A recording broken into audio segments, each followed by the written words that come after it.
就跟了过来。哎，我马上要参加外门考核了。算了，就算找我也不是。 Halo Sobat Dongnim, gimana kabarnya kalian nih? Aku harap kalian semua dalam keadaan sehat selalu ya. Oke Sobat, di kesempatan kali ini aku akan membahas alur cerita Donghua berjudul Immortality part yang ketiga. Buat para sobat yang belum nonton part sebelumnya, langsung aja cek link yang ada di deskripsi video ini. Buat kamu yang penasaran dengan kelanjutannya, yuk kita langsung aja gas ke alur ceritanya.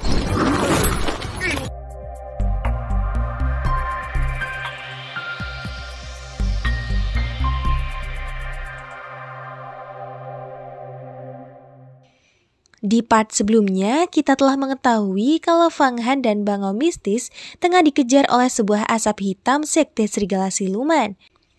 Nah, ternyata bayangan itu justru malah berhasil membuat Bangau Mistis itu tak sadarkan diri.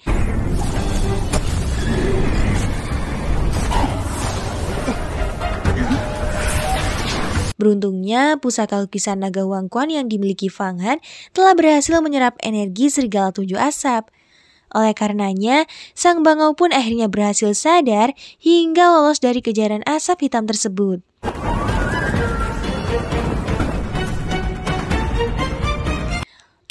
Akan tetapi, Bangau Mistis itu terasa sedikit tak percaya kalau dirinya berhasil lolos dari kejaran serigala tujuh asap. Mendengar perkataannya, Fang Han pun menjawab kalau kemungkinan besar serigala tujuh asap itu telah memicu formasi pelindung sekte Gunung Yue dan dimusnahkan oleh cahaya magis. Karena Fang Han merasa sangat khawatir rahasianya terbongkar, ia pun meminta Bangau Mistis untuk tidak melaporkan masalah ini kepada murid penegak hukum sekte Yuhua.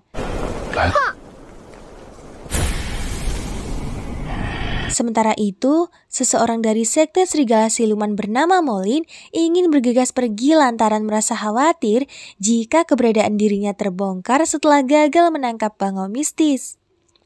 Akan tetapi, usahanya berhasil dicegah berkat kedatangan Jin Sita yang saat itu tengah memamerkan kemampuannya dengan cara menyerang.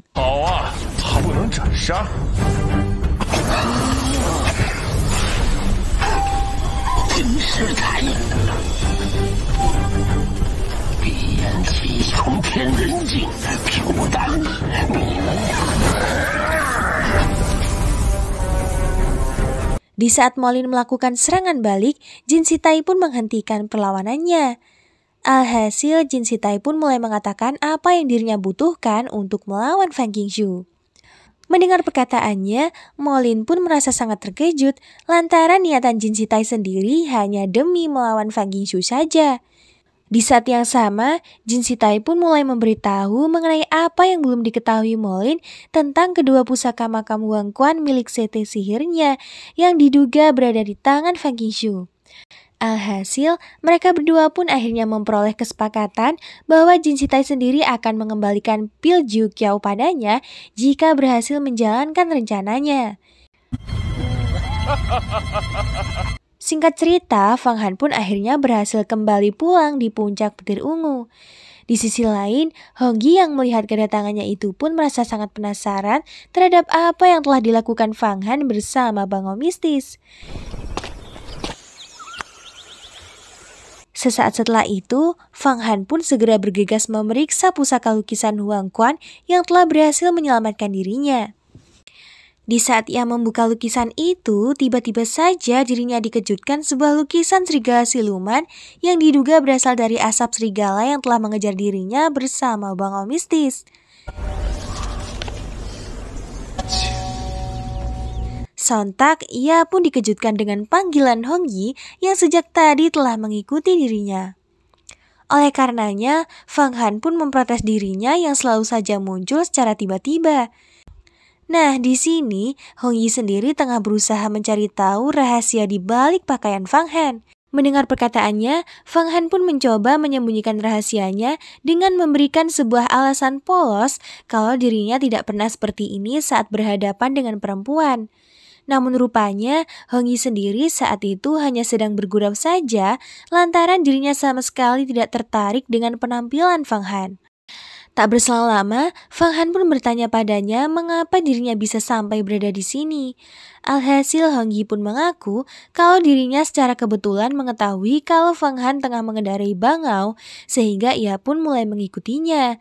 Setelah begitu lama Hong Yi menggoda Fang Han, ia pun akhirnya menjelaskan maksud dari kedatangannya menuju puncak petir ungu yang sebenarnya akan mengikuti penilaian murid luar. Sebelum ia mengikuti penilaian tersebut, ia pun memeriksa kondisi Fang Han yang telah dirundung orang-orang keluarga Fang.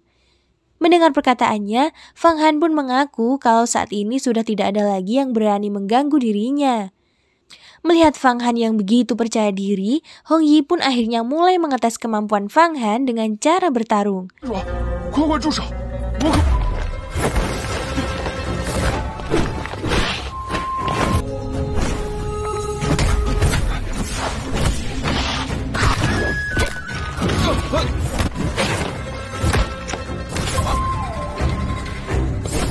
Oleh karena pergerakan Hong Yi sangatlah cepat, Fang Han pun mencoba bersembunyi di atas pohon. Sesaat setelah Hong Yi memanggil namanya, Fang Han pun mulai menyerangnya dari atas pohon.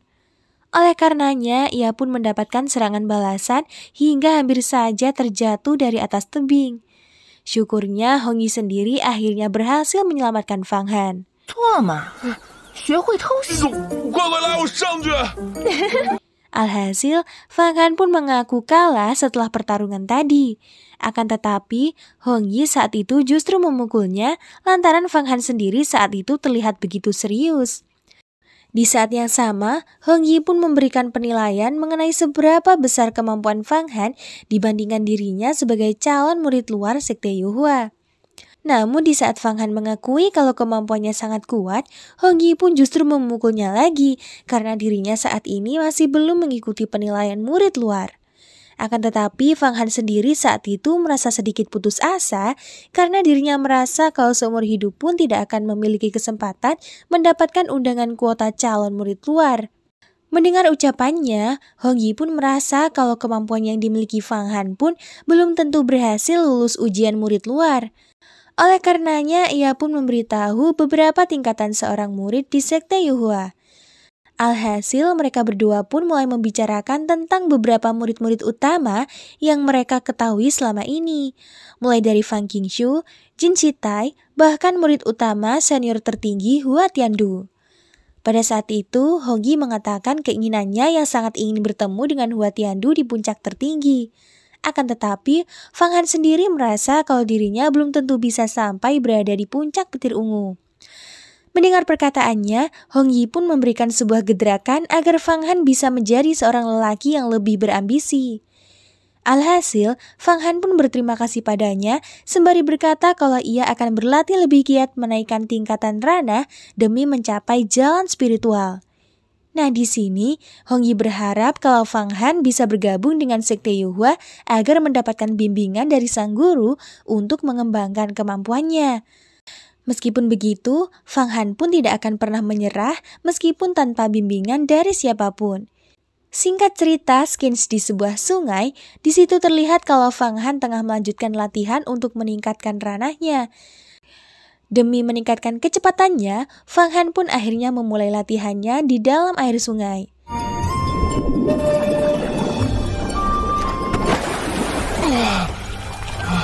Nah, di sini terlihat kalau Fang Han saat ini tengah giat berlatih sepanjang hari di siang dan malam.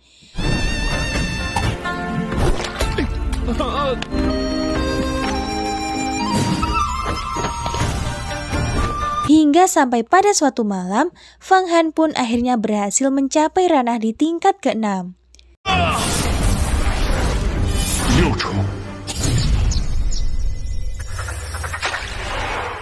Tak berselang lama, datanglah Fang Qingshu yang saat itu merasa tak menduga kalau Fang Han berhasil naik tingkat setelah beberapa hari. Karena mengetahui bakat kemampuan Fang Han, Fang Qingshu pun menawarkan kepadanya untuk bergabung menjadi murid luar atas nama keluarga Fang.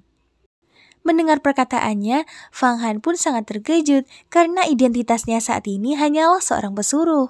Namun rupanya, Fang Qingshu sendiri sama sekali tidak mempermasalahkan hal itu, lantaran semua ini bukan lagi berdasarkan identitas, melainkan kemampuan yang dimiliki. Sebelum pergi, Fang Qingshu pun memberikan sebuah surat undangan kuota murid luar kepadanya. Keesokan paginya, terlihat para orang-orang dari berbagai dinasti tengah melakukan antrian masuk ke dalam ujian calon murid luar. 雨宁朗，旭日城，旭日城，诸位不知。 Sampai suatu ketika, Fang Han pun akhirnya juga mendapatkan gilirannya menyerahkan undangan kuota dari Fang Qingshu.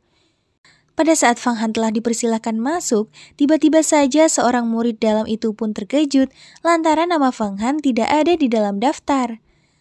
Oleh karenanya, murid di sebelahnya itu pun memberitahunya kalau Fang Han merupakan seorang anggota Fang Qingshu yang dikabarkan telah membunuh 8 murid dalam sekaligus.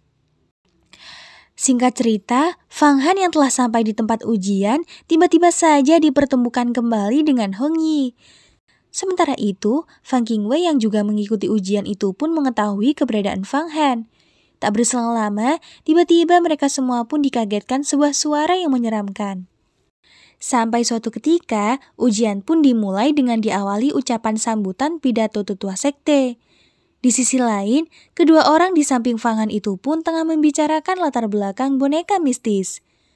Namun, Hong Yi sendiri malah beranggapan kalau Fang Han merasa takut setelah mendengar mengenai tipikal boneka mistis yang sebenarnya. Oleh karenanya, ia pun menyarankan Fang Han agar pergi dari tempat ujian. Meskipun begitu, Fang Han sendiri tetap bersikukuh tidak akan meninggalkan tempat itu.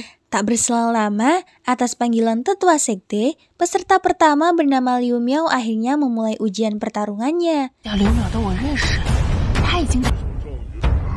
哎，你看，你看，让本小侯爷见识见识。